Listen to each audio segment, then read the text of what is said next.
Today, we'll be talking about our paper, Sustaining Community-Based Research in Computing, Lessons from Two Tech Capacity Building Initiatives for Local Business. Hi, my name is Yasmin Katuri. I am an assistant professor of human-centered computing at the University of Maryland, Baltimore County, formerly at Carnegie Mellon. Hi, I'm Julie Hoy. I'm an assistant professor at the University of Michigan School of Information. Hi, I'm TJ Johnson. I'm the founder of Johnson and Sons Bookkeeping, formerly the director of business operations at Community Forge. Hi, I'm Lutalo Sanifu. I am the Director of Community Engagement at the University of Michigan Center for Innovation in Detroit, formerly the Director of Business Support at Jefferson East Inc. And our final author is Tawana Dillahunt, a professor at the University of Michigan School of Information. Our work focuses on the role that community-based participatory research, or CBPR, plays in building resilient communities. So, for instance, related scholarship shows how CBPR approaches prioritize community needs, encouraging co-ownership of resulting artifacts or systems. In addition, CBPR can support collaborative knowledge co-construction and navigate access and power dynamics. And finally, when done well, CBPR approaches involve community members in gathering and interpreting data while respecting community contexts. And much of this work focuses on the work before the work or the work during the work, or in other words, prioritizing rapport building, relationship building, and expectation setting, as well as encouraging and ensuring that community partners are participating throughout the research process. In this paper, we're focused on sustaining community-based participatory research over the long term, or as Tandon et al. Describe, the work to keep the work going. And in particular, we're focused on, in this talk, academic and community partnerships and attributes of these partnerships that lend themselves to sustaining CBPR approaches over the long term. And to structure our work, we draw on the framework of future proofing, which is a proactive approach to incorporating strategies and measures to anticipate and mitigate future challenges, ensuring the longevity, relevance, and effectiveness of a system, project, or initiative. This work is grounded in the context of tech capacity building, which is one of the 12 United Nations Sustainability Goals, particularly Goal 8, economic resilience and building sustainable economies, employment, and decent work for all.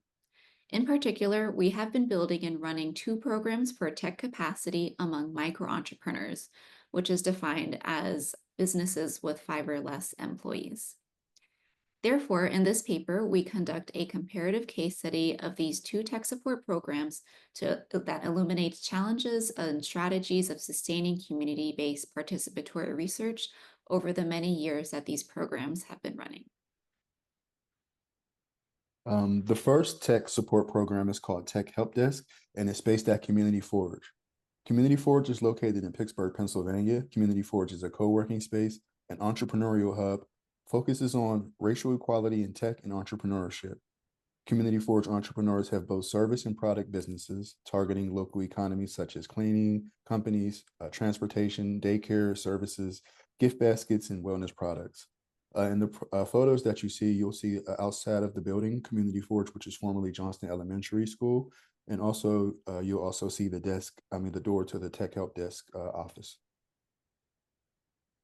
Like Pittsburgh, Detroit is another city navigating post-industrial booms and busts.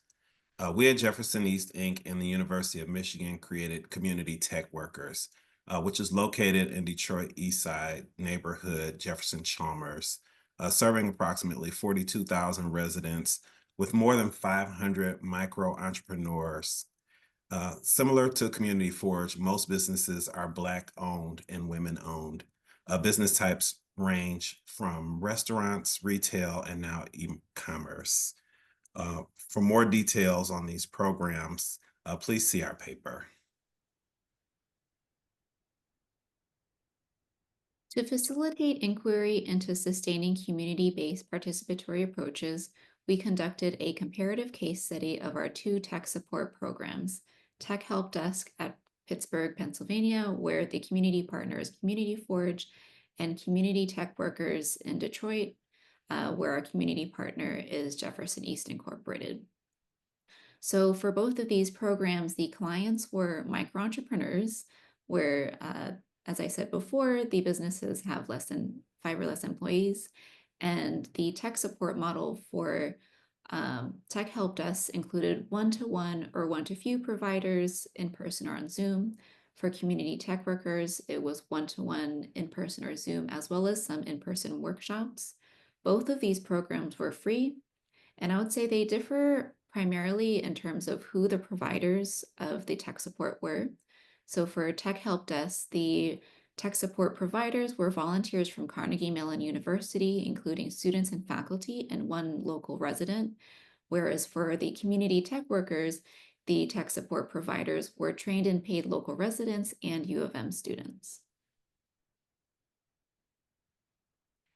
In our paper, we share 3 core findings for ways to sustain community academic partnerships as it relates to relational, economic, and technological considerations. To focus on relational sustainability, there are 2 important parts. The first is to continually set expectations that respond to evolving community initiatives. The second is to transfer trust across academic and community personnel. For instance, thinking about transferring trust, one of my colleagues at Community Forge shared this with us. Tech Help Desk needs to be embedded in this trusted situation. We're the people who are actually on the ground forming the relationships, and entrepreneurs need to have the relationship with the people who are also providing the tech support. That's been key to the whole thing because it allows the pipeline of people. It creates the context of trust. Our relationships are essential. Community partners are doing most of the legwork, and this needs to be recognized. And there are 2 levels of relationships. The first is the relationships between the community and the academic personnel. And the second is relationships between entrepreneurs and providers. Given that providers are outside volunteers, considerations for how trust and care is transferred across personnel was essential, especially because of the transient nature of academia. While it may be less traditional to think about economics in research projects, we found it irresponsible to not think about this factor given the focus on entrepreneurship and small business support. We found 2 important parts to economic sustainability. Flexibly reframe interventions to stay aligned with evolving community goals and funding sources, and partnerships use academic funds as a way to kickstart community initiatives. There's been a lot of talk about Detroit being the next tech hub, and my fear is that it'll be by other people coming in and making it that. Instead of leveraging the people that we have, then a lot of us will get displaced. We need a financial model that will allow us to keep local providers on staff. This was a quote by me because I wanted to consider the context of the community tech workers paying providers. Like where are the funds raised had to be much greater than in Tech Help Desk. And please see the paper for the numbers.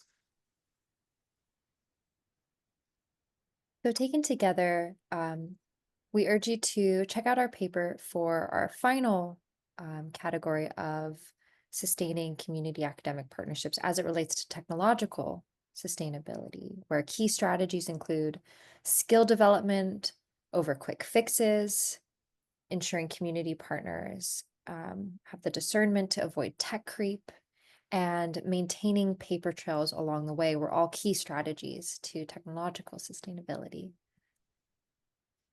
Our key takeaways from this project, in conclusion, first and foremost, to support the relational sustainability of community-based participatory research, it's important to foster relationships and set continual expectations as community needs evolve.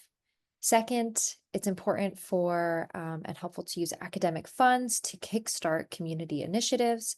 And finally, in terms of supporting technological sustainability, it's critical to emphasize skill development.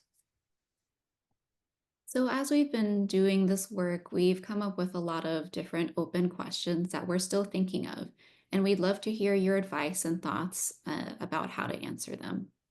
So, for example, one of our questions is, how do community academic partnerships achieve resiliency in a quickly changing political and economic climate?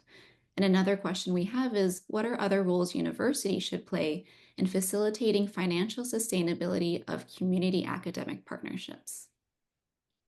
Thank you. Thank Thank you. you. Thank you.